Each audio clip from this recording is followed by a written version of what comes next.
Shutterstock News.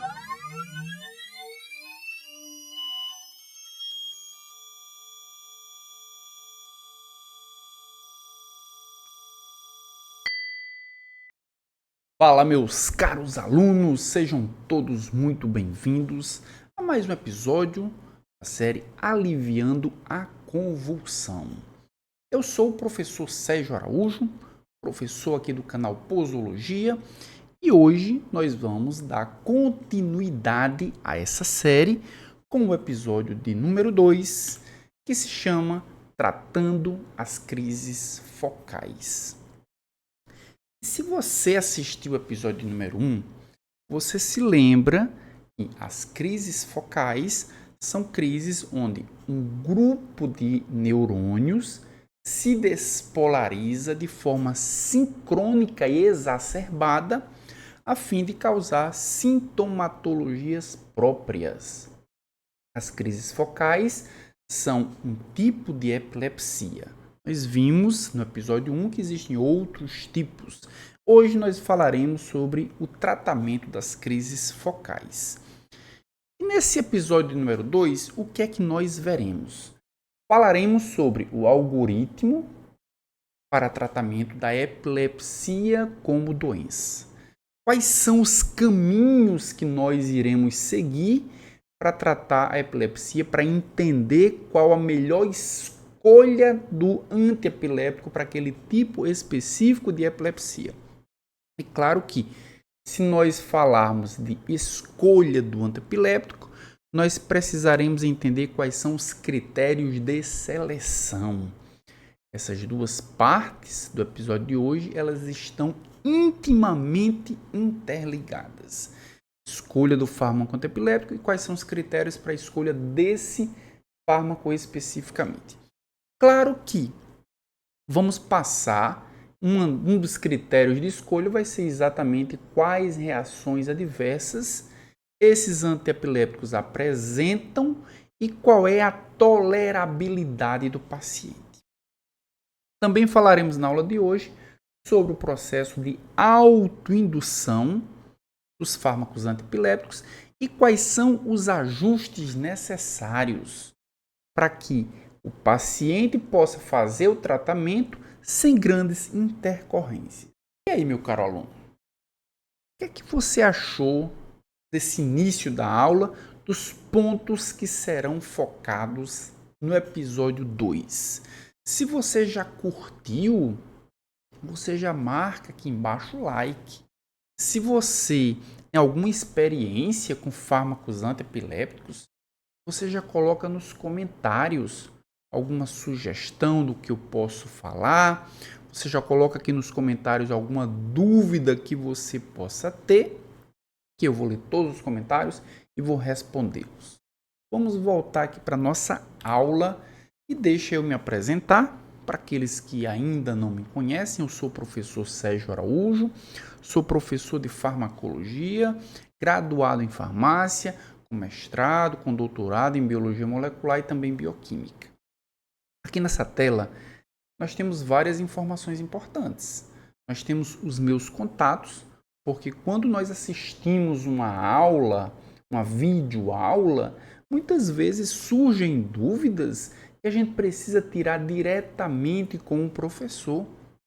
Aqui nós temos diversos canais para entrar em contato comigo e tirar suas dúvidas. Temos as redes sociais, principalmente o Instagram, é onde eu sou mais ativo. Temos também o meu e-mail. Caso você precise entrar em contato comigo por e-mail, você pode mandar um e-mail para esse que está aqui embaixo. E uma outra forma de entrar em contato comigo é através do grupo, através da membresia do canal. Nós temos um QR Code, aqui na descrição nós também teremos um link. Caso você se interesse, você pode se tornar membro do canal. Se tornando membro do canal, você vai ter acesso a uma comunicação muito mais rápida comigo. Você vai poder entrar no grupo do WhatsApp, onde você vai poder tirar todas as suas dúvidas de uma forma muito mais imediata. E claro que você vai ter também acesso aos materiais exclusivos aos cursos exclusivos, aos vídeos exclusivos. Então a sua formação, então a sua atualização, ela vai ser muito melhor do que apenas com os vídeos gratuitos. O que nós estamos vendo aqui nessa tela? Nós estamos vendo um iceberg. E nós sabemos que quando nós olhamos para um iceberg, nós vemos uma grande montanha de gelo e que essa montanha de gelo ela é capaz de trazer vários transtornos, como, por exemplo, o que aconteceu com o Titanic, onde o navio bateu no iceberg e furou o casco do navio, destruindo o navio. Então, o iceberg em si, quando nós olhamos, é algo monstruoso, algo grande, algo imponente. Só que nós sabemos que o iceberg é uma parte muito menor desse bloco de gelo. O que é visível é uma parte muito menor do bloco de gelo. A parte maior, ela vai estar submersa. Isso acontece também com a epilepsia. O que as pessoas veem na epilepsia, muitas vezes são sintomas muito menores do que a frequência com que outros sintomas podem surgir, podem aparecer e que muitas vezes não são levados em consideração ou não são associados a eventos epilépticos. O que é que as pessoas veem na epilepsia? O que é que as pessoas percebem muito mais facilmente na epilepsia? Elas percebem a convulsão. A convulsão, tremores, as contrações musculares, como nós vimos no episódio 1, onde nós falamos todos os mecanismos fisiopatológicos e moleculares da convulsão, é o que a grande maioria consegue ver e associar à epilepsia. Mas a epilepsia não é convulsão. Eu falei isso no episódio 1. Epilepsia é uma doença que tem diversos outros sintomas. A convulsão é apenas um dos sintomas da epilepsia. Então, isso é o que a grande maioria das pessoas consegue ver e associa à epilepsia. Só que para baixo desse iceberg, nós temos um bloco de gelo muito maior. E esse bloco de gelo muito maior é o que as pessoas não veem na epilepsia. E o que é que as pessoas não veem na epilepsia? As pessoas não veem, por exemplo, que alguns pacientes com epilepsia eles têm sensações alteradas. E que sensações alteradas são essas? É, por exemplo, sensação de calor e frio alterada em decorrência do que de fato está acontecendo na realidade. Sentir um frio sem ter frio. É sentir calor sem ter calor. É sentir alterações sensitivas de tato sem que haja exatamente o estímulo do tato. Também pessoas com epilepsia podem ter confusão mental. Alterações sem entendimento de datas, tempo, pessoa, identidade, muitas vezes perdendo essa sensação de espaço e de tempo. Sensações alteradas. Muitas vezes o paciente com epilepsia ele tem uma visão alterada. São flashes de luzes, são algumas alucinações visuais. O paciente com epilepsia pode ter náuseas, muitas vezes não é associado exatamente à doença. E o paciente com epilepsia pode ter formigamento, que é um sintoma muito comum a diversas outras doenças e nem sempre é associado à epilepsia. Então vejam que abaixo desse nível da água, nós podemos ter diversos outros sintomas que na frequência é muito maior do que a presença da convulsão, que acontece em períodos muito espaçados, que acontece por um intervalo de tempo muito curto. Então, o que nós vemos, o que nós associamos à epilepsia, que é a convulsão, às vezes ela é um sintoma muito menor do que outros sintomas que não são associados à epilepsia. E por que que esse conjunto de sintomas tão diferentes é associado à epilepsia? Quando nós olhamos para o nosso cérebro, cada área cerebral ela tem uma função diferente.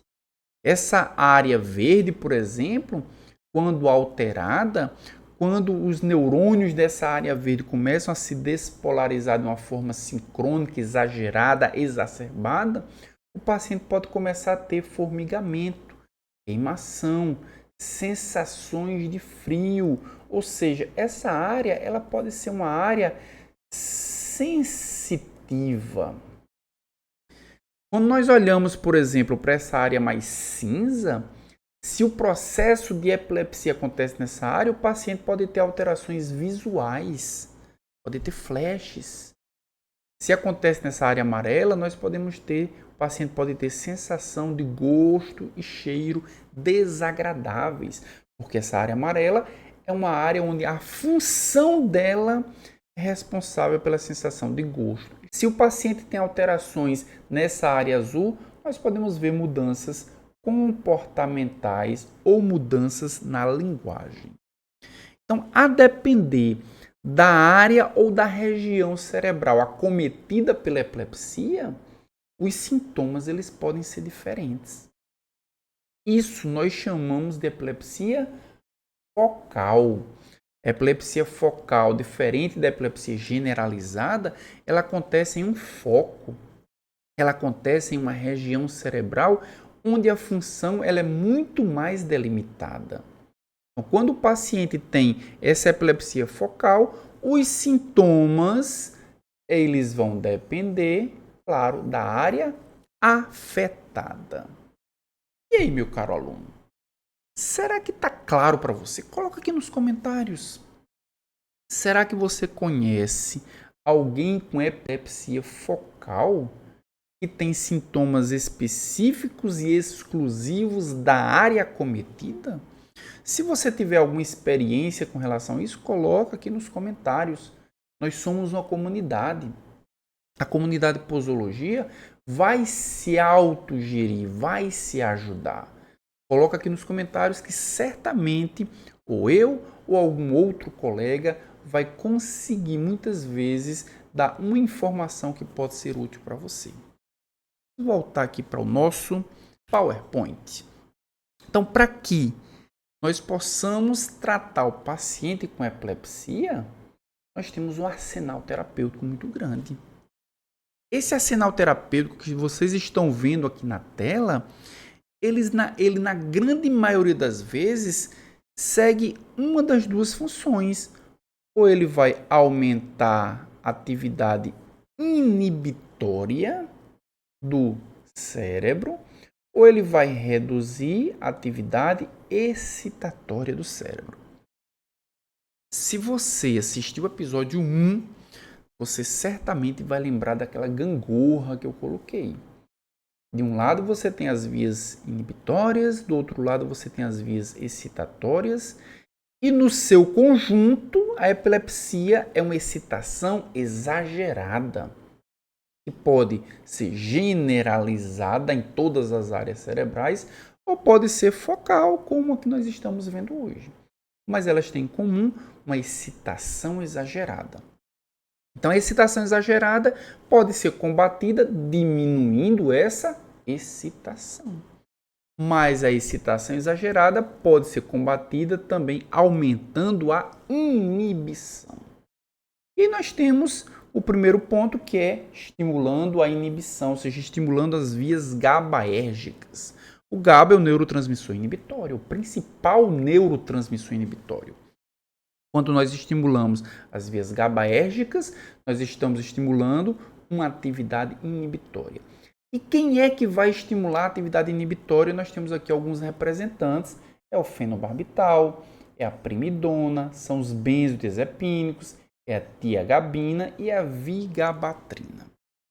Todas elas estimulam a via inibitória, diminuindo o processo excitatório no seu conjunto líquido, diminuindo a atividade excitatória. Nós temos também alguns fármacos que vão agir na anidrase carbônica, é o caso do topiramato, é o caso da zonisamida. Outros antiepiléticos vão ter diversos alvos farmacológicos, é o caso do ácido valproico. Quando nós pensamos agora em diminuir a atividade estimulatória, nós temos o bloqueio dos canais de sódio, diminuição da entrada de sódio e da despolarização neuronal. Nós temos a fenitoína, carbamazepina, oxcarbazepina, lamotrigina, lacosamida, topiramato e zonisamida são alguns representantes, não são todos. Abertura dos canais de potássio, retigabina. E nós temos aqui também o bloqueio dos canais de cálcio. O bloqueio dos canais de cálcio também entra na redução da atividade excitatória. Por quê? Porque o cálcio é um íon que ajuda na fusão da vesícula sináptica com a membrana plasmática do neurônio, fazendo com que esse neurotransmissor seja liberado na fenda sináptica. Sem cálcio, o neurotransmissor excitatório, o glutamato, não consegue ser liberado. E quem é que vai promover o fechamento, o bloqueio dos canais de cálcio? Nós temos aqui etosuximida, gabapentina e pregabalina.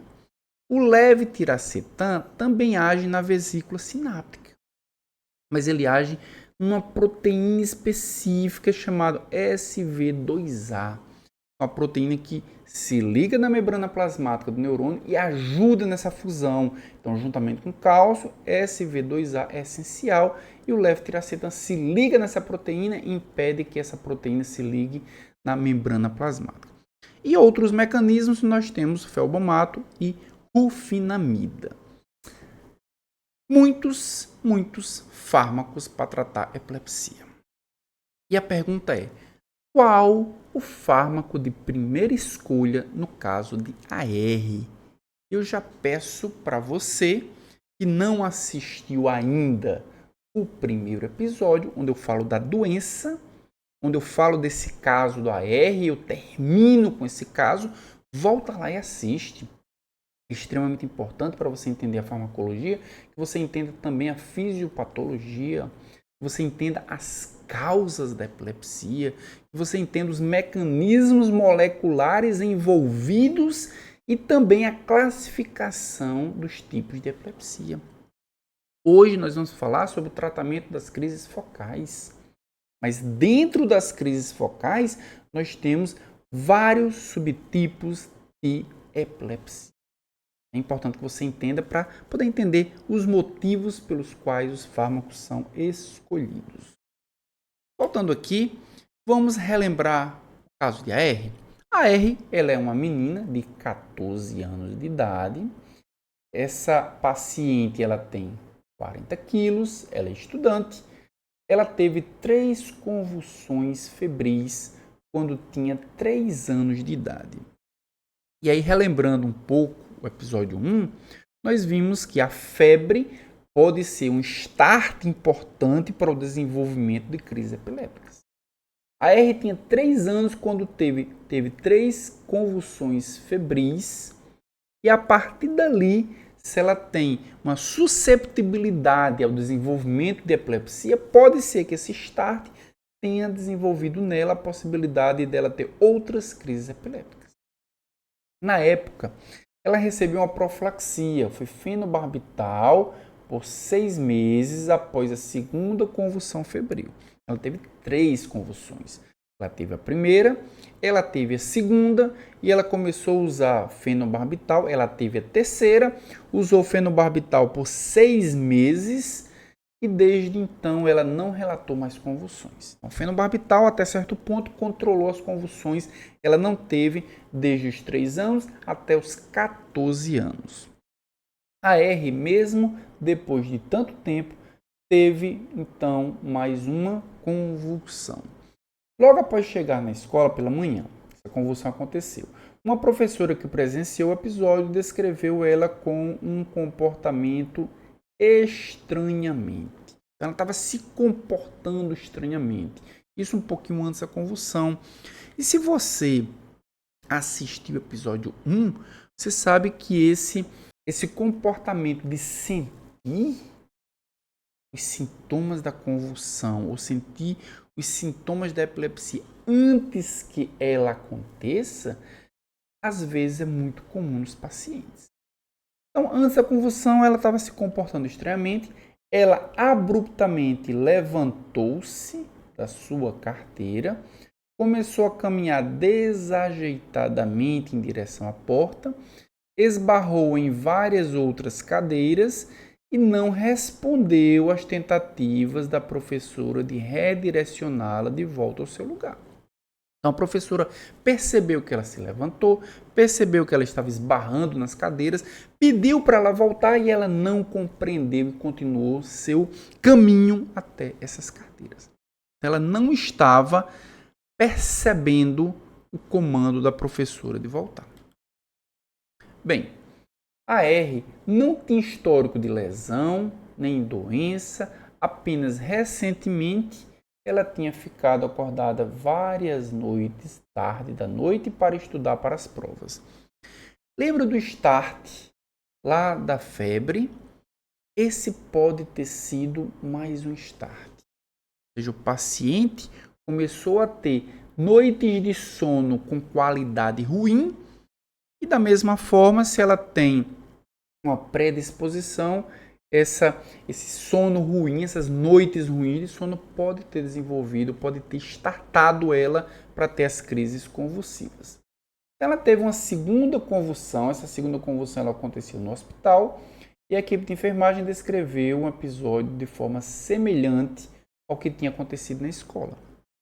Após a recuperação de cada episódio, a R não tinha lembrança de nada, ela só se lembrava de uma sensação estranha no estômago, também percebeu zumbidos em sua cabeça antes que ela perdesse a consciência.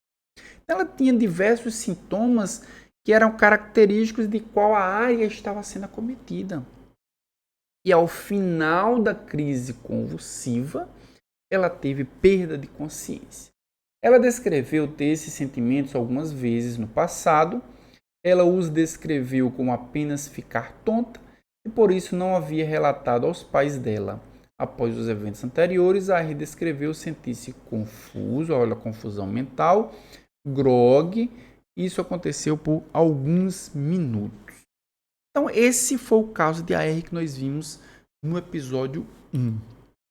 Então, como é que nós vamos tratar?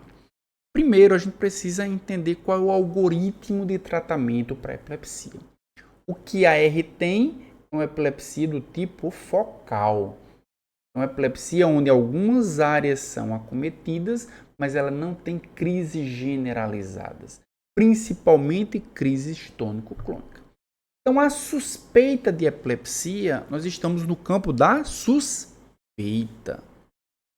Se há suspeita de epilepsia, nós precisamos afastar essa suspeita. Vamos afastar essa suspeita como? Fazendo o diagnóstico diferencial. O que a R tem é compatível com a epilepsia. Mas o que a R tem, será que pode ser uma doença psiquiátrica? Será que pode ser uma doença neurológica? Será que pode ser uma doença metabólica? Será que pode ser uma doença cardiovascular, um AVC, por exemplo? Então, todas essas possibilidades, elas precisam ser afastadas para que chegamos em definitivo, se o paciente tem ou não tem epilepsia. Afastamos esses diagnósticos compatíveis, confundidores, o paciente de fato tem epilepsia, vamos determinar, essa é a primeira crise convulsiva do paciente? Sim, se for a primeira crise convulsiva, vamos determinar, existe baixo risco de recorrência? Eu falei no episódio 1 quais são as características que vão determinar se o risco de recorrência é alto ou baixo. Se você não se lembra ou se você não assistiu, volta lá, assiste o episódio 1 para se inteirar de quais são os critérios para determinar se o paciente tem risco alto ou baixo de recorrência. Se o paciente tem um risco baixo de recorrência, iniciar o tratamento individualizado, baseado na preferência do paciente.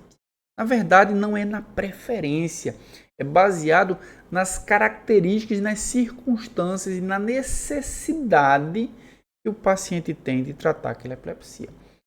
Primeira crise, baixo risco de recorrência. Se o paciente tem um alto risco de recorrência, a gente vai ter outro procedimento. Alto risco de recorrência, iniciar o tratamento com monoterapia para o tipo de epilepsia.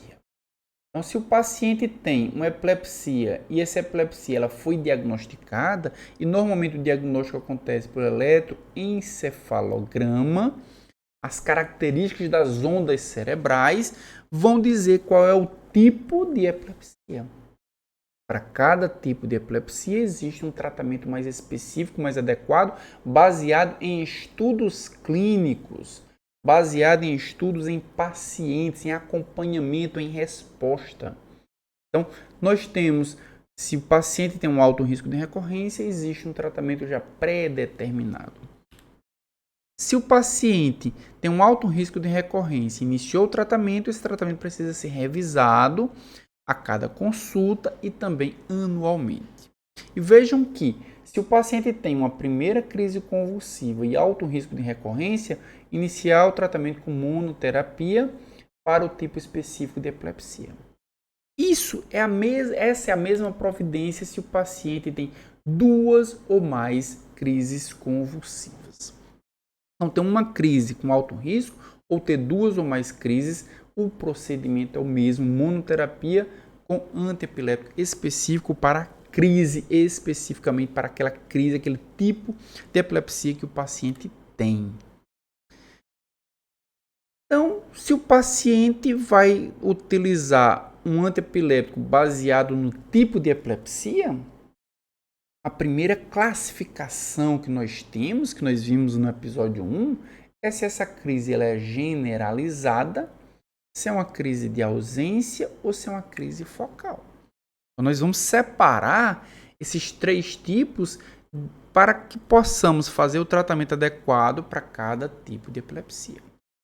No caso de AR, ela tem uma crise focal. No caso de AR, muitos fármacos antiepilépticos seriam uma escolha apropriada.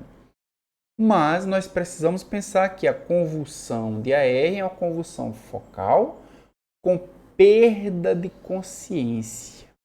Então, para a seleção desse antiepiléptico, além dessas diversas possibilidades, precisamos pensar em quais critérios iremos adotar para a seleção, para a escolha da droga antiepiléptica. Então, devemos considerar primeiro risco de generalização. Olha só, a R teve crises, teve 3 convulsões febris lá quando ela era criança, agora teve mais uma crise em virtude do sono dela que não estava sendo reparador na escola. Quando ela foi para o hospital, ela teve uma segunda crise. Então, esses vários episódios dão a R uma possibilidade grande dela ter uma generalização. Ela está tendo crises focais. Essas crises focais, elas podem se tornar generalizadas. Então, para a escolha do antiepiléptico, precisamos levar em consideração que ela tem uma crise focal, com perda de consciência, que ela tem grande risco de generalização e que ela é uma mulher em idade fértil, já que muitos dos antiepilépticos eles têm um potencial teratogênico. Precisamos levar isso em consideração. Então, quais são os critérios principais para a escolha do antiepiléptico nas crises focais? Quais são os dados clínicos disponíveis? Será que temos estudos? Esses estudos são em adultos? A paciente é uma criança? Existem estudos em crianças? O paciente é um paciente idoso? Existem estudos em idosos? Quais são os dados disponíveis que embasam a escolha, a seleção daquele antiepiléptico? Qual é o nível de evidência que esses estudos nos trazem? Com relação ao metabolismo, qual é o metabolismo do paciente?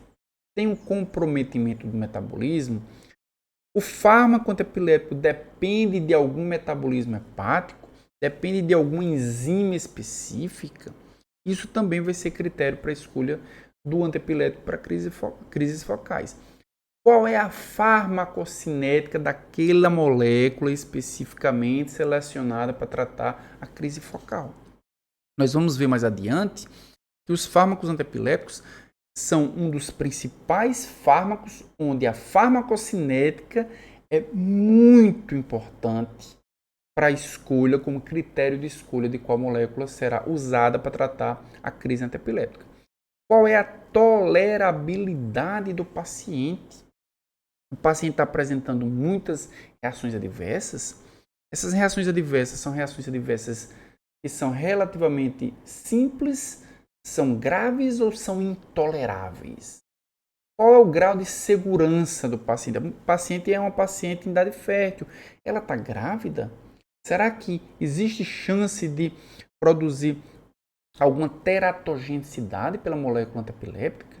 E quais são as respostas individuais para aquela molécula, para aquele paciente? Existe alguma experiência de tratamento da epilepsia naquele paciente especificamente? Então, esses são os principais critérios que nós utilizaremos para a escolha, para a seleção da droga antiepiléptica. Então, pensando nisso, os fármacos eles podem ser divididos. Quais são úteis para tratar crises focais? A gente vai entender por que eles são úteis para tratar crises focais. Quais são úteis para tratar as crises generalizadas e quais são úteis para tratar as crises de ausência, que também são crises generalizadas, mas com características completamente diferentes. No episódio de hoje, especificamente, a gente vai observar, vai discutir o tratamento das crises focais. São aquelas crises onde começam no foco e elas se resumem a uma pequena área cerebral. Se nós olharmos para aqui, para essa tela, nós podemos observar que o tratamento das crises focais ela está muito embasada na faixa etária. Tratamento para crianças menores de 16 anos, para adultos jovens entre 17 e 59 anos e para idosos acima de 59 anos. Nós podemos observar que a lista de medicamentos ela foi dividida pensando na faixa etária. Nós podemos observar também que existem níveis de evidência. Nível de evidência A é aquele onde existem diversos estudos clínicos randomizados, onde aquele tratamento funcionou não apenas em uma população, mas em diversas populações. O nível de evidência mais alto possível. Nível de evidência B já tem uma diminuição da escolha daquele tratamento e assim por diante. Se nós observarmos nessa tela, nós vamos ver que crianças menores de 16 anos, o tratamento preferencial para crises focais é a oxcarbazepina. Quando nós olhamos a oxcarbazepina, ela é nível A, preferencialmente para tratamento de crianças abaixo de 16 anos, é a oxcarbazepina. Mas quando nós olhamos essa mesma molécula, ela não é o tratamento preferencial para adultos. Nível de evidência C. Nem B ela é nível de evidência C. E aí surge a pergunta, por que será que isso acontece? Por que será que a oxcarbazepina ela é considerada um tratamento apropriado para crianças, mas não para adultos? Vocês conhecem alguém que faz uso da oxcarbazepina? Se você conhece, coloca aqui nos comentários. Vamos discutir um pouco os motivos pelos quais a escolha dos fármacos antiepilépticos eles acontecem. Nesse caso, vamos olhar aqui novamente para o PowerPoint. Nesse caso, nós podemos observar que a oxcarbazepina é utilizada para crianças porque ela apresenta uma boa tolerabilidade. A oxcarbazepina apresenta efeitos, os efeitos mais comuns são sonolência, tontura, que não são reações graves, não são efeitos adversos graves, e são facilmente manejáveis em crianças. Então, a oxcarbazepina, ela é o tratamento de escolha para crises focais em crianças, porque os estudos evidenciam que ela é eficaz e, ao mesmo tempo, ela é segura para crianças. Porque para crianças, os estudos são muito mais limitados. Vários desses fármacos não existem estudos controlados para crianças ou nem sequer existem estudos. Quando nós pensamos, por exemplo, em adultos, a oxcarbazepina, apesar de eficaz, ela tem seu uso limitado em adultos. Então, a possibilidade de controle das crises focais é muito menor do que a carbamazepina, por exemplo, do que o levetiracetam, do que a fenitoína, zonisamida. Todos esses fármacos, existem extensos estudos comprovando que eles são muito mais eficazes. Isso significa que carbamazepina não seria eficaz para tratar crises focais em crianças? De jeito nenhum, pode até ser. Mas não existem estudos controlados, não existem estudos evidenciando segurança em crianças. Por esse motivo, o tratamento preferencial das crises focais é a oxcarbazepina em crianças, mas em adultos a carbamazepina, mas em adultos o levetiracetam, a fenitoína, o zonisamida é muito mais eficaz do que a oxcarbazepina. Quando olhamos para os idosos já têm um tratamento preferencial completamente diferente. Os idosos utilizam gabapentina e lamotrigina. Quais são os motivos? Se a gente olhar para adultos, gabapentina e lamotrigina também não é nível de evidência A, é nível de evidência C. Ou seja, muito provavelmente, os adultos também se beneficiariam muito da carbamazepina, que aqui está para eles nível C de evidência. Porque não existem estudos que possam comprovar não só a eficácia, mas principalmente a segurança em idosos. Então, abre-se mão, talvez, de alguma eficácia terapêutica em função de outras características, como, por exemplo, facilidade de ajuste de dose em idosos. Muitas vezes, idosos têm problemas hepáticos, têm problemas renais, há necessidade de ajustar os fármacos a essa condição de saúde. Então, para esse paciente, gabapentina e lamotrigina é muito mais fácil ajustar a dose sem comprometimento da segurança do paciente. Então, para pacientes idosos, essa característica ela é muito importante. Para pacientes idosos também, nós temos que a gabapentina e lamotrigina têm menos interações medicamentosas. Isso é excelente. Pacientes idosos muitas vezes fazem uso de muitos outros medicamentos. São pacientes polifarmácia. Utilizar um fármaco que tem pouco potencial de interação vai ajudar demais na possibilidade de fazer esses tratamentos com mais segurança. E também gabapentina e lamotrigina são moléculas mais toleráveis. O paciente idoso muitas vezes tem problemas em que a tolerabilidade é muito menor do que um paciente adulto. Já tem comorbidade, já tem problemas que, somados ao efeito do fármaco, pode complicar ainda mais os problemas do paciente. Então vejam que gabapentina e lamotrigina são utilizados por uma razão muito simples. Não é exatamente porque eles são os mais eficazes, mas porque as características deles permitem um melhor uso em pacientes idosos. Então nós temos aqui que a R é uma criança de 14 anos. Quando nós olhamos para isso, nós observamos que ela deveria utilizar o quê? Oxcarbazepina, porque o tratamento indicado, nível A de evidência, para crianças menores de 16 anos é com oxcarbazepina. Entretanto, em função da perda de consciência que a paciente tem, ou seja, é uma crise focal com perda de consciência, e também em função do risco de generalização, a escolha pela carbamazepina, ela tem mais evidências no controle desse tipo de epilepsia. A carbamazepina tem melhores chances de controlar uma crise focal com grande potencial de generalização. E principalmente o paciente que tem perda de consciência, que é um potencial ainda maior de generalização.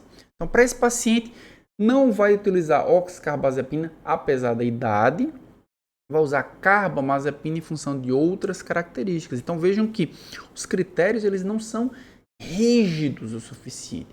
Tem que se ter um bom senso do que deve se utilizar. E como nós temos uma criança de 14 anos, que dependendo do grau de maturidade, ela já está muito mais próximo de uma faixa etária adulta do que de uma faixa etária de criança propriamente dita. Então, vai se utilizar a carbamazepina para AR. Qual a dose de carbamazepina para AR? Olha só, a dose inicial de carbamazepina deveria ser 100 mg 2 vezes ao dia, ou seja, 200 mg por dia. Sua dosagem pode ser aumentada para 100 a 200 mg por dia a cada 7 a 14 dias. Então, a cada uma semana, a cada 2 semanas, pode se aumentar entre 100 e 200 mg por dia. E essa rapidez nos aumentos vai depender do que? Da tolerância de AR, quais são as reações adversas que a AR pode apresentar com o uso da carbamazepina e, claro, do controle da frequência das convulsões da paciente. Será que está controlando? Não está controlando. Será que eu preciso aumentar a dose numa velocidade maior? Está tolerando? Então, posso aumentar mais rápido? Não está tolerando. Vou aumentar mais devagar ou nem sequer vou aumentar a dose? Então, tudo isso são critérios para iniciar, qual dose iniciar e qual será a dose de manutenção. Então, vamos voltar para o caso clínico para entender como foi o segmento dessa paciente. Olha, nas 6 semanas seguintes, a dosagem de AR foi gradualmente aumentada para 400 mg 2 vezes ao dia. Então, ela está usando 800 mg de carbamazepina e a dose relativa de 20 mg por quilo por dia. Até esse último aumento da dose, a AR estava tendo umas 2 crises epilépticas por semana. Então, aumentou para 400, até o último aumento ela estava tendo 2 crises epilépticas por semana, melhor dizendo. Sendo elas crises focais, com perda de consciência, ela teve apenas uma convulsão tônico-clônica desde sua internação. Uma semana após o aumento da dose, a concentração sérica da carbamazepina estava em 9 microgramas por ml. Então, foi medida a concentração sérica da carbamazepina para saber qual era o nível plasmático e estava em 9 microgramas por ml. Nenhuma convulsão ocorreu por 4 semanas e ela estava tolerando bem o tratamento. Isso é excelente. Ela começou com a dosagem de 100, a cada 1 ou 2 semanas aumentava para uma dosagem entre 100 e 200 mg por semana, por dia, melhor dizendo, até chegar em 400 mg 2 vezes ao dia. Quando chegou em 400 mg 2 vezes ao dia, mediu sua concentração, 9 microgramas por ml, e ela não teve nessa dosagem nenhuma convulsão, seja ela focal ou generalizada, por 4 semanas. E também estava tolerando bem o tratamento sem reações adversas, isso é espetacular. Após a 4ª semana, sem convulsões, ela novamente voltou a ter uma convulsão por semana. Passou 4 semanas e ela começou a ter convulsão novamente, uma vez por semana. E a pergunta aqui é: que fatores podem ser responsáveis pela reversão do controle das crises? E aí, meu caro aluno, será que você tem alguma suspeita? Você conhece algum paciente que usava carbamazepina, chegou num controle satisfatório, não tinha tantas reações adversas ou nenhuma reação adversa, controlando as crises e por algum motivo as crises pararam de ser controladas? Você conhece algum paciente que tenha um contexto parecido com esse? Vamos entender como poderá ser o desfecho desse paciente? Olha esse gráfico como é interessante. Esse gráfico mostra o quê? Mostra o tempo de uso da carbamazepina em função da concentração em microgramas por ml. Aqui a primeira dose foi administrada, atingiu essa concentração, a segunda dose atingiu essa outra concentração, a terceira, e nós podemos observar que a cada nova dose, o paciente tem um aumento da concentração plasmática até chegar aqui num platô. Aqui é onde provavelmente o paciente teve controle das crises epilépticas. Mas observe que esse platô, ele é um platô temporário. Depois de algum tempo, a concentração sérica, apesar das administrações acontecerem, a concentração sérica ela está diminuindo. Só para vocês terem uma ideia, a meia-vida plasmática da carbamazepina após uma única dose é 35 horas. Mas depois de um uso crônico de carbamazepina, a sua meia-vida cai para 15 a 25 horas. Então pode ter uma diminuição de até 50% do tempo de meia-vida. Isso acontece porque a carbamazepina ela é um indutor do citocromo P450, CYP3A4, induzindo o seu próprio metabolismo. Então a carbamazepina vai sendo administrada de forma crônica, vai induzindo o seu metabolismo, depois de algum tempo a concentração não permanece mais a mesma, o que faz com que a concentração sérica diminuindo, diminua a possibilidade de controle das crises epilépticas. Como é que nós podemos reverter isso? Temos duas estratégias. Uma delas é aumentar a dose em 50% para 1.200 mg por dia. Isso provavelmente deve restabelecer o controle das crises. Mas será que aumentar a dose não vai aumentar as chances do paciente ter reações adversas? Será que o paciente vai tolerar esse aumento da dose? Essa é uma estratégia que pode não funcionar muito bem. Uma outra estratégia é, em virtude da autoindução da carbamazepina, os pacientes normalmente iniciam com doses mais baixas. Em vez de começar com 100 mg 2 vezes por dia, 1/3 a 1/4 dessa dose de manutenção. Em vez de chegar até os 300 ou 400 mg 2 vezes por dia, chega mais lentamente. Então, quando o paciente inicia com a dose menor, isso expõe o paciente a baixas concentrações da carbamazepina e as enzimas hepáticas são mais lentamente induzidas.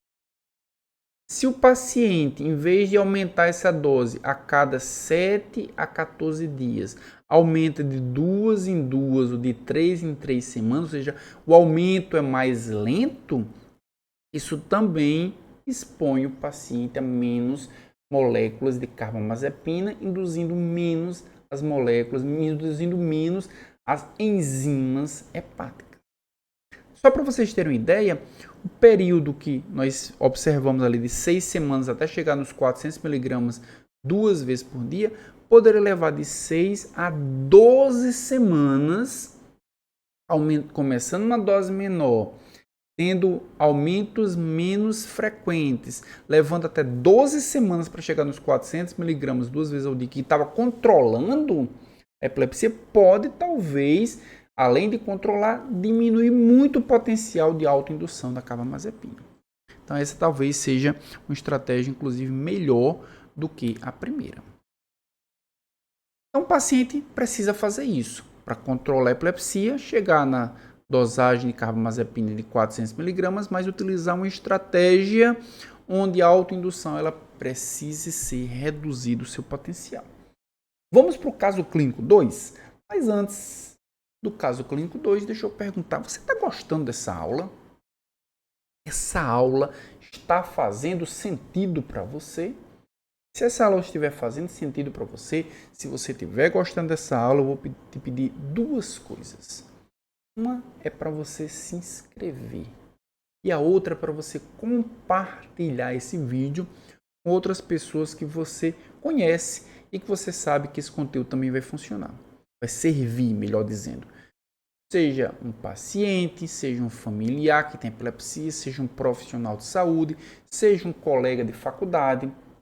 compartilhe esse vídeo para que mais pessoas possam estudar de forma online e aprender sobre o uso de fármacos antiepilépticos. Vamos voltar para a aula para ver o caso clínico 2. O caso clínico 2 diz o seguinte: RH é uma mulher de 19 anos, ela tem 64 quilos, ela teve convulsões focais com e sem perda de consciência. Secundariamente, ela teve crise tônico-clônica, isso aconteceu nos últimos 2 anos. Ela não tolerava tratamento com fenitoína, ela tem hiperplasia gengival, embotamento mental, então ela não tolerava, esquece fenitoína. Ela também não tolerava valproato por perda de cabelo, tremor, ganho de peso de até 8 kg, então esquece o valproato. Além disso, nem fenitoína nem valproato conseguiram ser eficazes no controle das crises convulsivas. Então esse é o pior dos dois mundos. O paciente não tolerava o tratamento e ao mesmo tempo não conseguia controlar as crises. Ou seja, só tinha ônus, não tinha bônus. Ela atualmente recebeu uma prescrição de carbamazepina, 600 mg 3 vezes ao dia, então ela estava usando 1.800 mg de carbamazepina diariamente. Nos últimos 3 meses, durante o tratamento com carbamazepina, ela teve 5 crises focais sem perda de consciência, 3 crises parciais com perda de consciência e uma crise tônico-clônica generalizada. Bastante. Então, isso aconteceu nos últimos 3 meses. Mesmo assim, isso representa uma redução de 30% na frequência das convulsões. Ou seja, o paciente ele tinha muito mais convulsões do que isso. Então, usando 1.800 mg de carbamazepina, pode não ter controlado completamente, mas nós temos aqui um controle parcial. Reduziu em 30% as crises epilépticas. Então vamos lá. Ela tolera sua dose atual de carbamazepina, mas apresentou sonolência significativa, que é comum a todos os antiepiléticos, apresentou incoordenação e apresentou confusão mental em doses mais altas do que esses 1.800 mg. Então, aumentar a dose é aumentar a toxicidade. Porque a gente pode pensar o seguinte: 30% na redução da frequência das crises epilépticas. Será que se eu aumentar a dose eu vou conseguir um controle melhor? Será que aumentar a dose o controle melhor vai ser sem reações? Aparentemente não. Pode até controlar melhor, mas o paciente tem um preço a pagar. A pergunta é: quais outras opções terapêuticas e os antiepilépticos mais recentes? A carbamazepina não é um dos antiepilépticos mais recentes. Mas quais outros antiepilépticos recentes poderiam ser utilizados nesse caso de AR? Então vamos pensar primeiro nos critérios. Quais são os critérios para a seleção do antiepiléptico? A gente já viu alguma coisa lá no início desse episódio. Mas um critério importante é a idade do paciente. Nós vimos que para crises focais, para crises generalizadas, para crises de ausência, a idade é um fator determinante, porque os estudos, as evidências científicas, elas baseiam-se muito no tipo populacional, que é determinada faixa etária. Então, a idade é um critério importante. Outro critério importante é qual é o gênero do paciente. Será que é uma mulher em idade fértil? Será que ela tem planos de engravidar? E aí nós precisamos pensar nesse critério porque existe o fator teratogenicidade. Qual é o espectro de eficácia daquele tratamento, daquele medicamento? Será que ele serve para crises focais? Será que ele serve para crises generalizadas? Será que ele serve para crises de ausência? Qual é o espectro? É um espectro amplo? É um espectro estreito? A gente já vai falar sobre isso. Quais são as propriedades farmacocinéticas daquele tratamento antiepiléptico? Será que ele tem um tempo de meia-vida alto, baixo? Se liga muito a proteína, se liga pouco? A absorção dele é completa, é parcial? Tudo isso é extremamente importante para a seleção do antiepiléptico. Qual é a segurança? Quais são as reações adversas? Existe alguma tolerabilidade do paciente? As reações são graves? São reações leves? Quais são as comorbidades do paciente? Será que o paciente é idoso, tem muitas comorbidades e os fármacos vão piorar, vão amplificar, vão potencializar os sintomas dessas comorbidades? Tem que se pensar nisso também.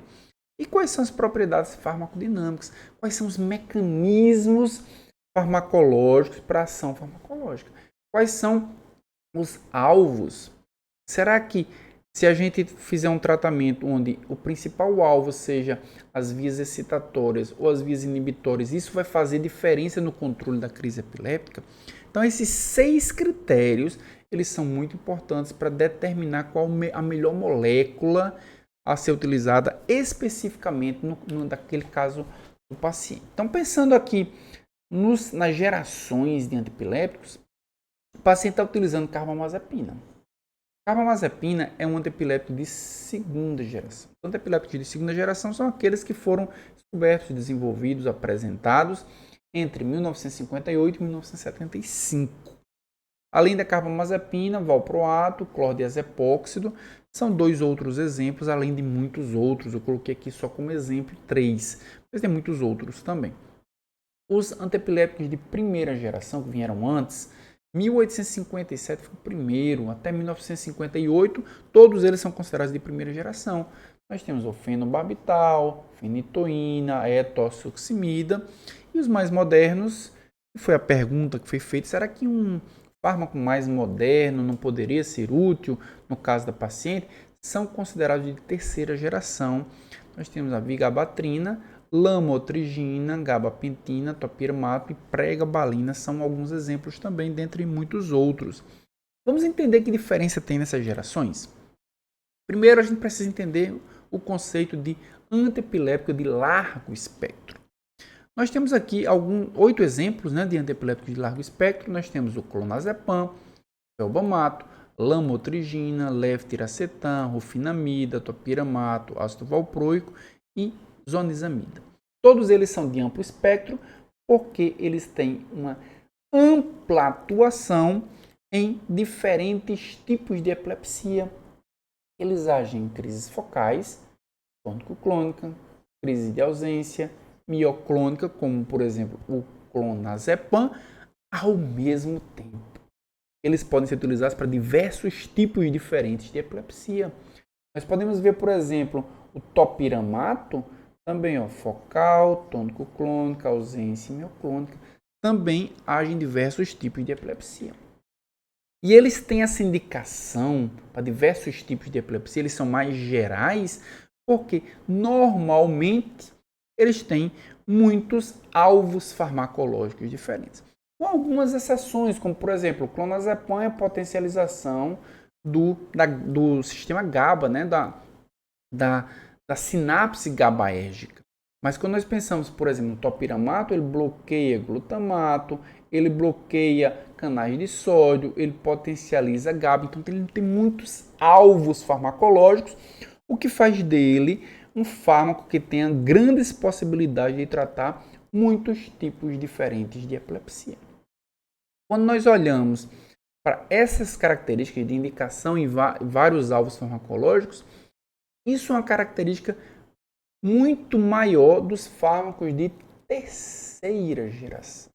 Então, quando nós pensamos num paciente que tem diversos tipos de crise, com perda de consciência, sem perda de consciência, crises focais, crises generalizadas, e que isso acontece em uma linha, em uma timeline, muitas vezes são fármacos de amplo espectro que vão controlar melhor esse tipo de crise epiléptica.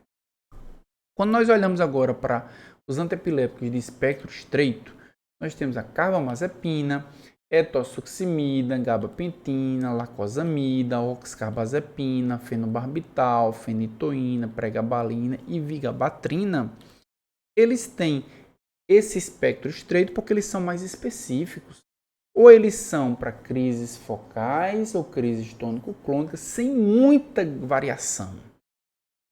E normalmente isso acontece porque os alvos farmacológicos são mais restritos, ou eles bloqueiam apenas canais de sódio, ou eles bloqueiam apenas canais de cálcio, ou eles só apenas potencializam o GABA, então eles não têm muitos alvos farmacológicos, que faz com que eles sejam mais específicos para determinadas crises epilépticas, mas ao mesmo tempo eles sejam também menos eficazes quando o paciente tem diversos tipos de crise epiléptica.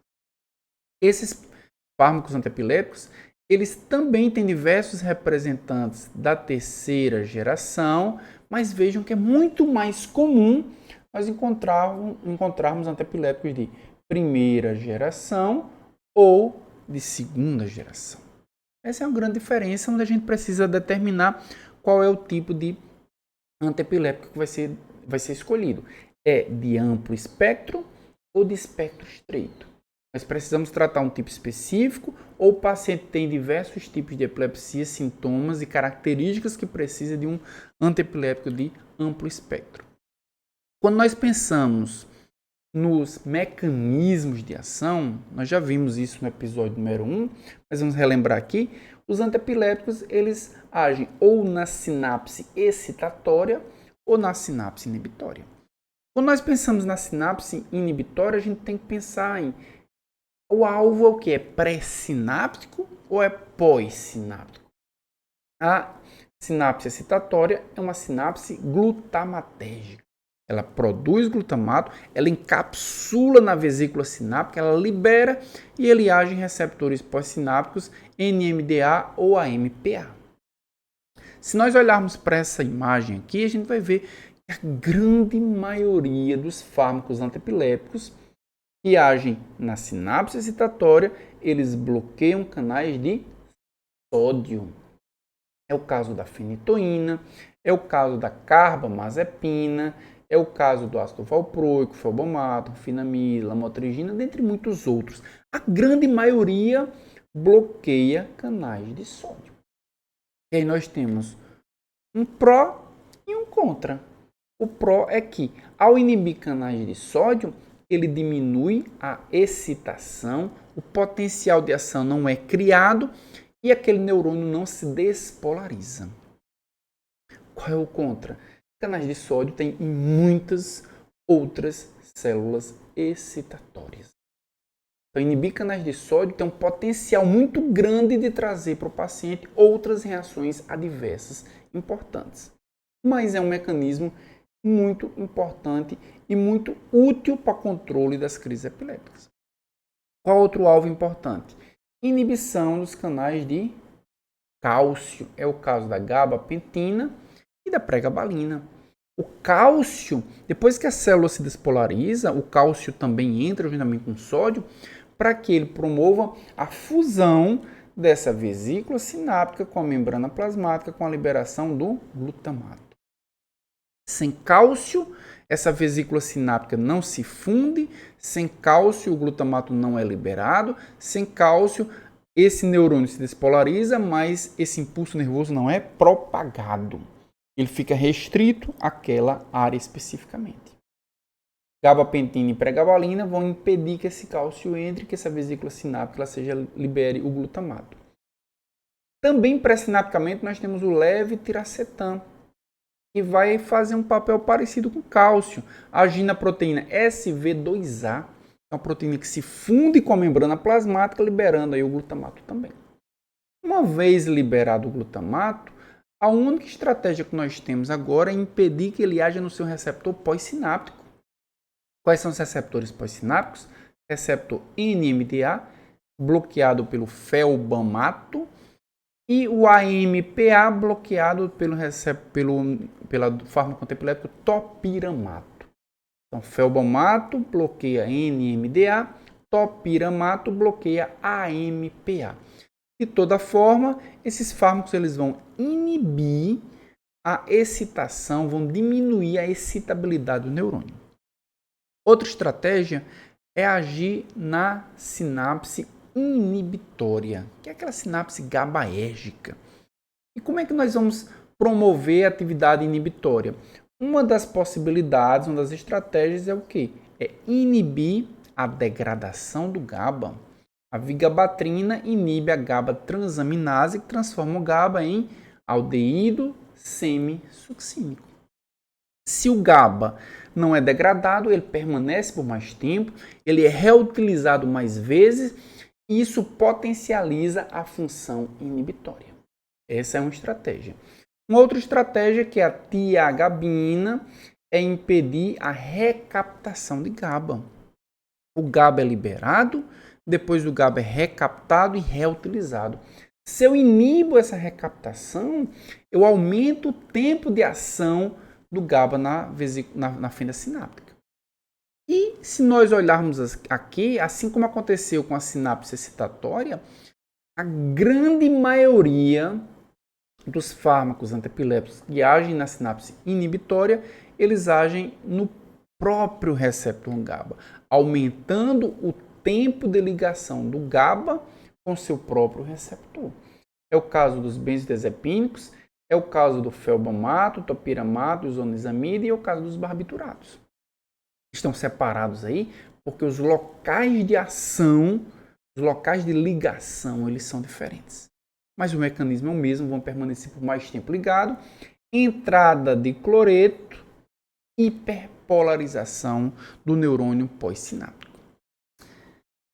O que é que o antiepilético precisa fazer para ser usado em uma crise focal? Olha só, pessoal. Queria perguntar isso para vocês.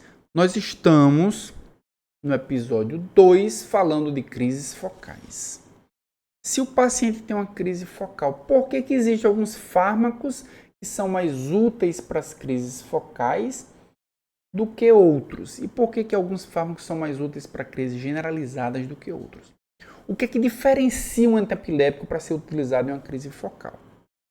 Isso é o que eu vou responder agora. Mas antes de responder, coloca aqui nos comentários o que é que você acha, qual o mecanismo.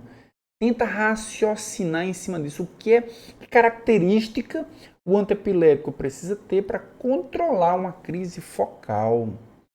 Olha só, pessoal. Qual a característica ou o que é que a gente precisa fazer para impedir uma crise focal? Impedir que esse impulso nervoso ele se propague, impedir a propagação do impulso nervoso. Uma crise focal ela começa aqui, ó, foco da epilepsia. O que a gente precisa impedir é que essa crise se torne generalizada. Então, esse impulso nervoso que começou aqui, a gente quer impedir que ele vá para aqui. Então, para impedir que esse impulso nervoso se propague, as melhores estratégias são agir na via excitatória. A via excitatória de despolarização, de liberação do glutamato, de ação no receptor pós-sináptico, isso vai fazer com que o impulso nervoso se propague. A gente quer impedir a propagação. É o que o felbamato faz quando ele bloqueia receptores NMDA de glutamato. É o que a gabapentina faz quando ele bloqueia canais de cálcio para que o glutamato não seja liberado. E é o que a fenitoína, carbamazepina e a lamotrigina fazem quando bloqueiam canais de sódio. O que eles estão fazendo é impedindo a despolarização, é impedindo a via excitatória. Então, os fármacos usados para crises focais têm essa característica, impedir a via excitatória. Além do espectro de ação, amplo espectro, espectro estreito, agem muitos alvos farmacológicos, agem poucos alvos farmacológicos, e outros critérios são usados na escolha da droga antiepilética. E como eu havia falado para vocês antes, os fármacos antiepiléticos são os fármacos onde as características farmacocinéticas elas são muitíssimo importantes. A gente tem aqui alguns exemplos de antiepiléticos de primeira e segunda geração, carbamazepina, fenitoína e fenobarbital, e antiepiléticos de terceira geração, lamotrigina, levetiracetam e tiagabina. Nós temos alguns parâmetros: absorção, capacidade de ligação às proteínas plasmáticas e tempo de meia-vida. Se nós observarmos aqui, comparando já nesses dois grupos, os fármacos de primeira e segunda geração, que eu vou chamar antiepiléticos antigos, eles têm percentual de absorção muito menor do que os de terceira geração, que geralmente chegam a 100% de absorção. Isso acontece porque os fármacos de terceira geração apresentam melhor solubilidade. Isso melhora a previsibilidade da biodisponibilidade, fazendo com que os fármacos de terceira geração sejam mais fáceis de uma previsibilidade em termos de biodisponibilidade. Então, se o foco principal é eu preciso que o fármaco antiepiléptico tenha uma excelente biodisponibilidade, os de terceira geração eles têm essa característica melhor. Com relação à capacidade de ligação às proteínas plasmáticas, se nós observarmos, a grande maioria dos antiepiléticos de primeira e segunda geração tem capacidades altas de ligação às proteínas plasmáticas. Significa o quê? Que a fração livre ela é muito menor. Já os fármacos de terceira geração, a capacidade de ligação às proteínas plasmáticas ela é menor, com algumas poucas exceções, como é o caso da tiagabina, mas no geral a capacidade de ligação às proteínas plasmáticas é menor, dependendo menos das proteínas plasmáticas. Isso nós observarmos aqui para os fármacos de primeira e segunda geração, é necessário se preocupar com o quê? Se o paciente tem hipoalbuminemia. Com relação ao metabolismo, menor dependência do metabolismo CYP para os antiepiléticos de terceira geração, ou seja, menor dependência se o paciente tem uma função hepática adequada ou não. E com relação ao tempo de meia-vida, no geral, os fármacos de primeira e segunda geração têm tempos de meia-vida mais elevados, enquanto que os de terceira geração têm tempos de meia-vida mais curtos. Então, se eles têm tempo de meia-vida mais curto, eles atingem a concentração terapêutica também mais rápido.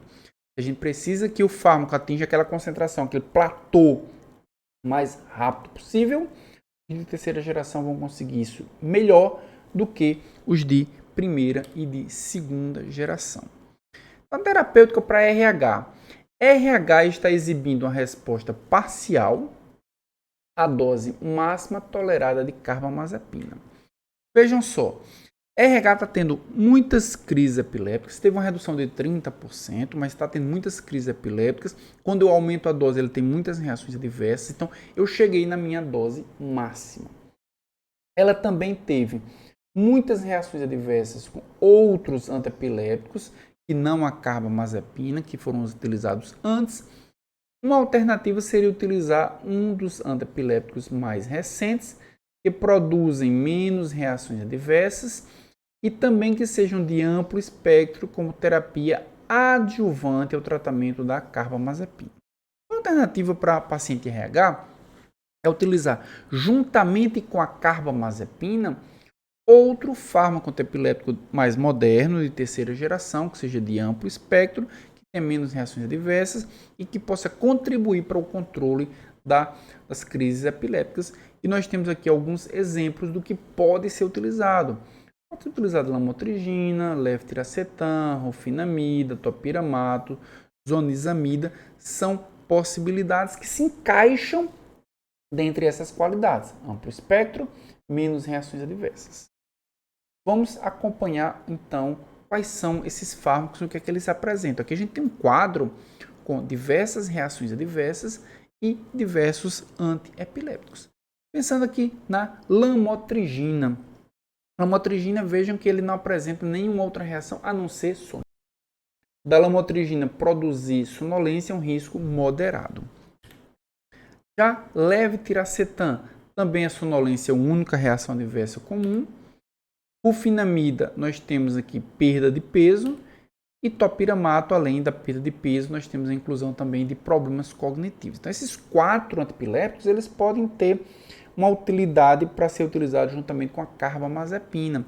Se nós observarmos, outros antiepiléticos podem apresentar irritabilidade, problemas cognitivos, alguns podem apresentar hepatotoxicidade, como o felbomato, por exemplo, outros podem apresentar anemia plásica, como por exemplo oxcarbazepina, como a própria carbamazepina, como o próprio felbomato. Ganho de peso também alguns podem apresentar em nível bastante moderado.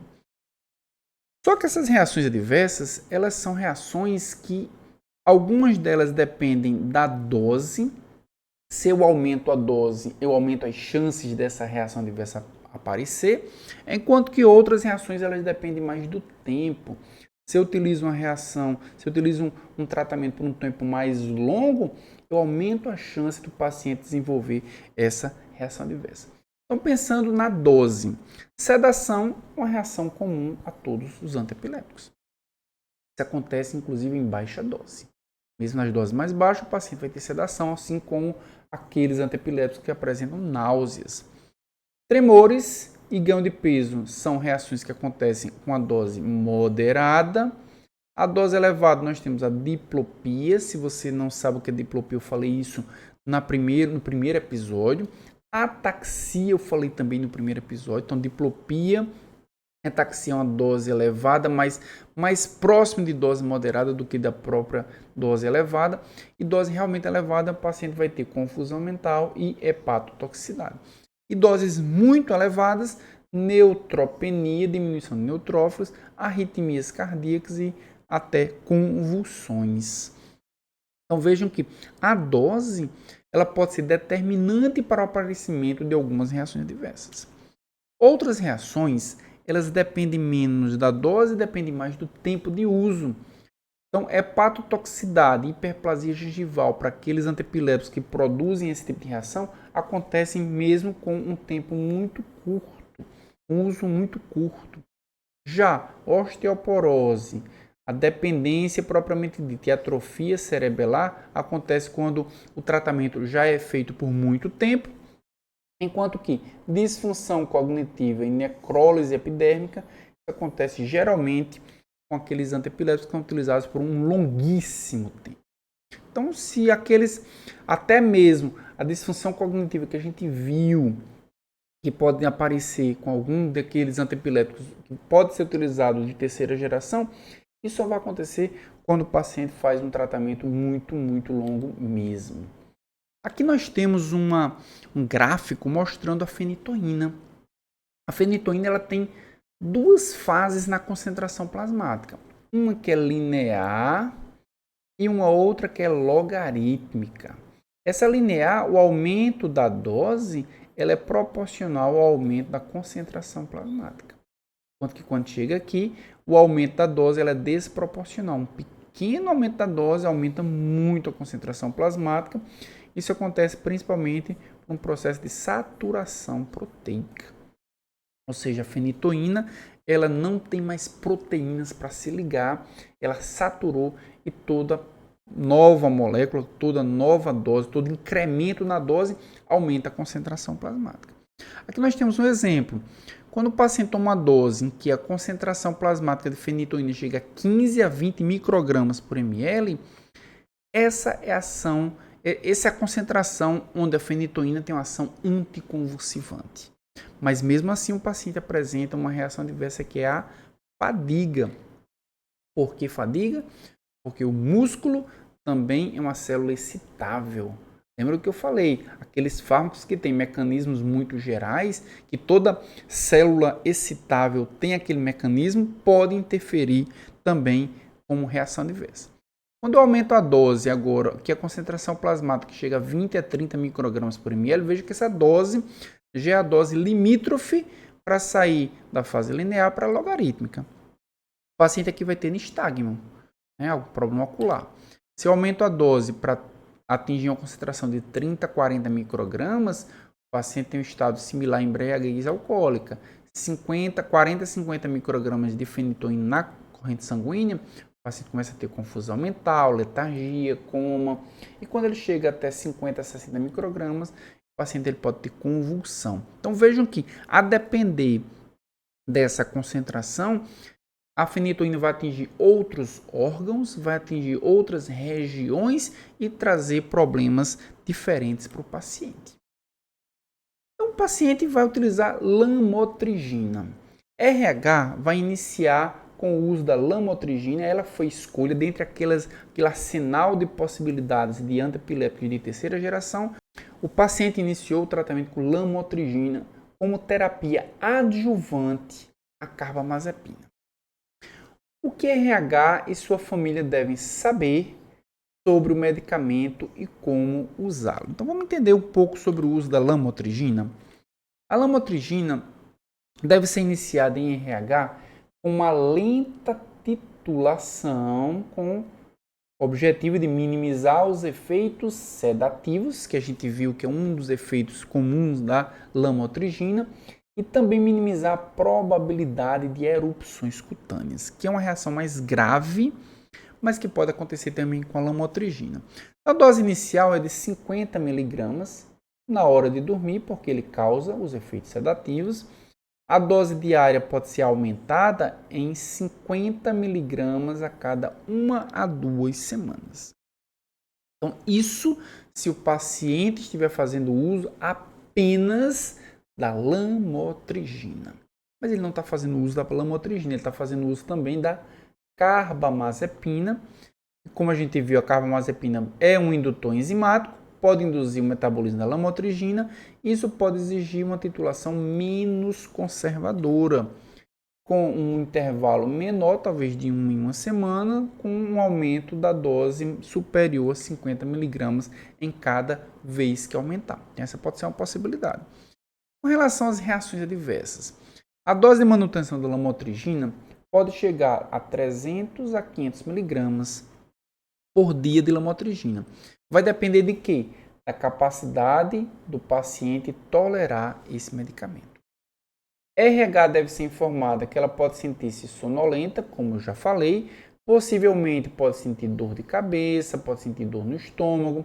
Esses efeitos eles são passageiros, eles desaparecem.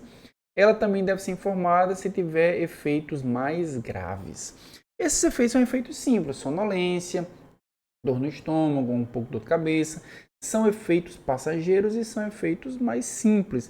Mas efeitos graves, como por exemplo, erupção cutânea, diplopia, ataxia, se o paciente tiver observar algum deles, ele precisa informar para que o ajuste terapêutico precise ser feito.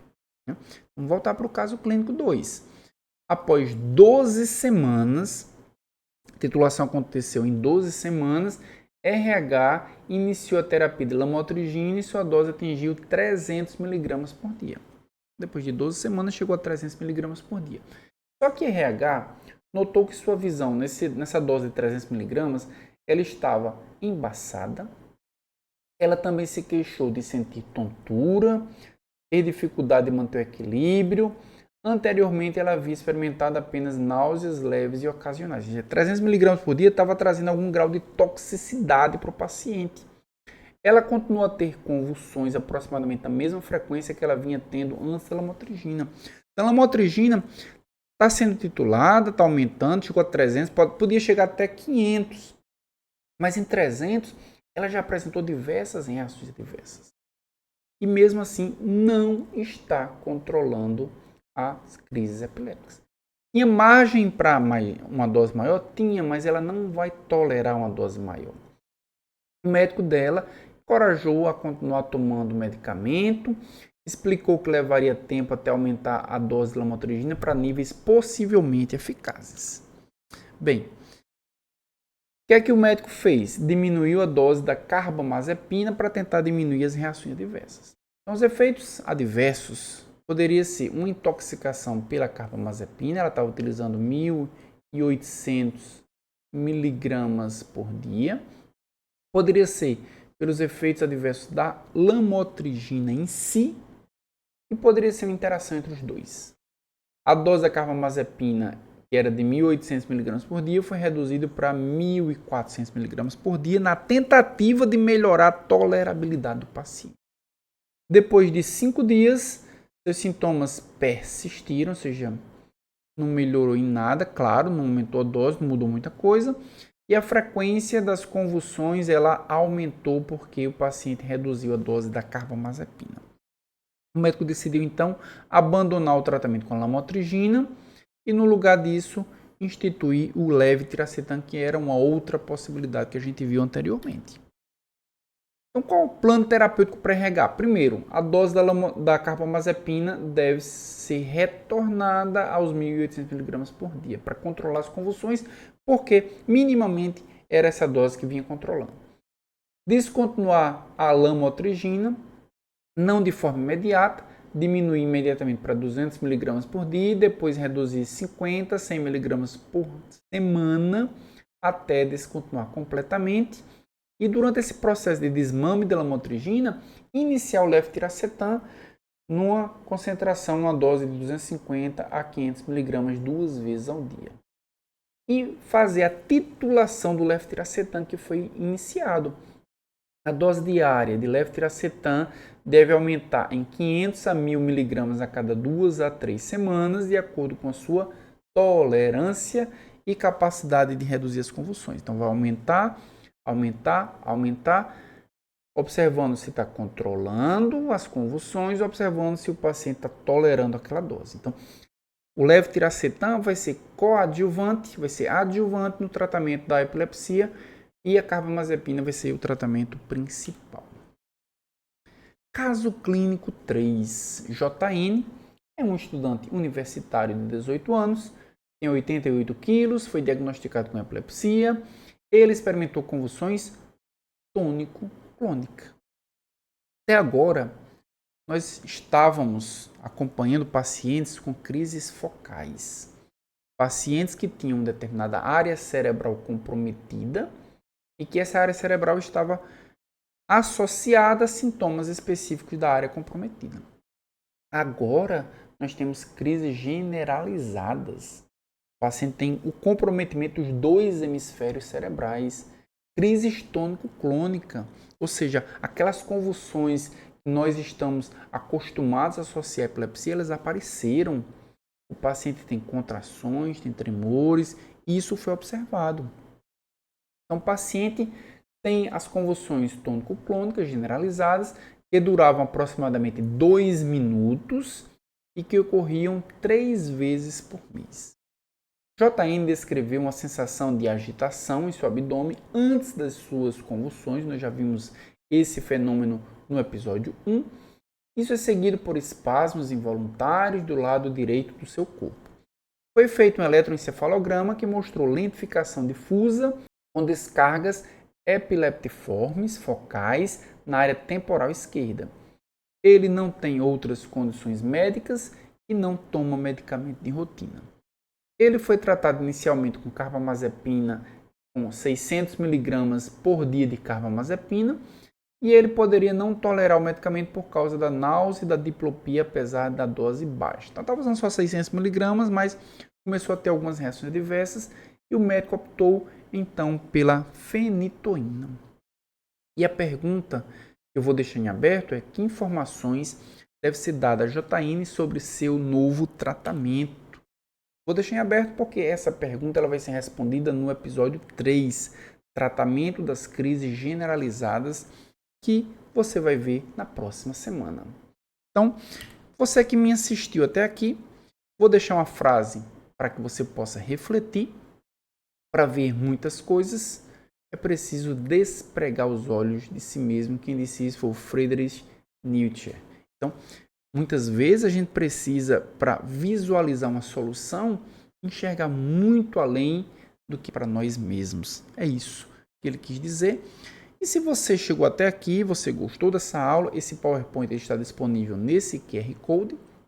Basta você apontar para o QR Code e você vai ser direcionado para a plataforma onde você vai poder baixar não apenas esse, mas todos os PowerPoints da série Aliviando, até agora disponibilizados, e os futuros também.